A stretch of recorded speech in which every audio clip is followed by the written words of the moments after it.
Well, hello. Let's turn this old jewelry box into something that looks a bit like this. First thing that I did was take off the hardware. It was in really good shape, so I kept it and used it at the end. Next up, a little bit of bonding primer, especially over that glass. Yes, I know I'm painting over glass. Sue me. Wah, wah, wah. Anyways, I wanted to replace that old stained glass situation with a very pretty mold. So I poured it with resin, and this is what it looked like when I took it out. Look at how gorgeous it is. It's stunning, and it's actually literally the perfect fit for this little space. It's a La Blanche mold. I'll link all of the products that I'm using below and on my blog post. So then I went on to decoupage. This is a decoupage queen rice paper, and I only decoupaged this bottom part of the box itself. I cut it into strips to make it easier for me to work with it.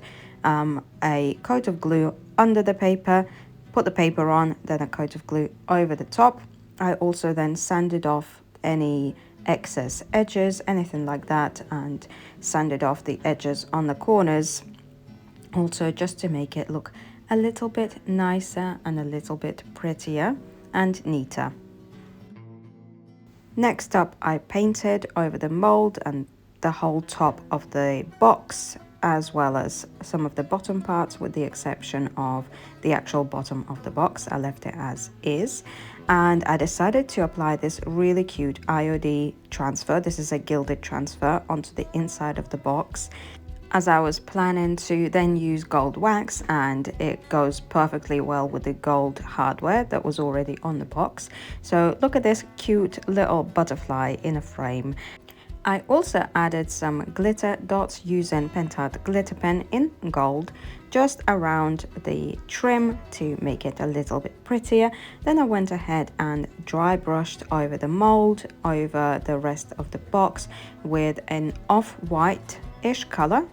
And again, we're creating layers now to make it look a little bit more dimensional, a little bit more weathered and aged, and that was a really satisfying process. Next up, another antiquing layer. This is antique paste from Pentart in umber, and that went into all of the creases and crevices of the mold. So you apply a little bit with a brush, then wipe any excess off with a cloth, and around all of the edges of the box, again, just to give it a little bit more of a weathered look. And finally, yellow gold wax paste, again from Pentart as well. So you apply this over the top of the mold.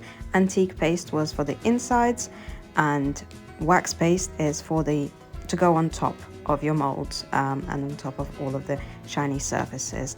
So then I applied it over the edges of the box as well, just using my finger, just like that. It washes off really easily afterwards, by the way.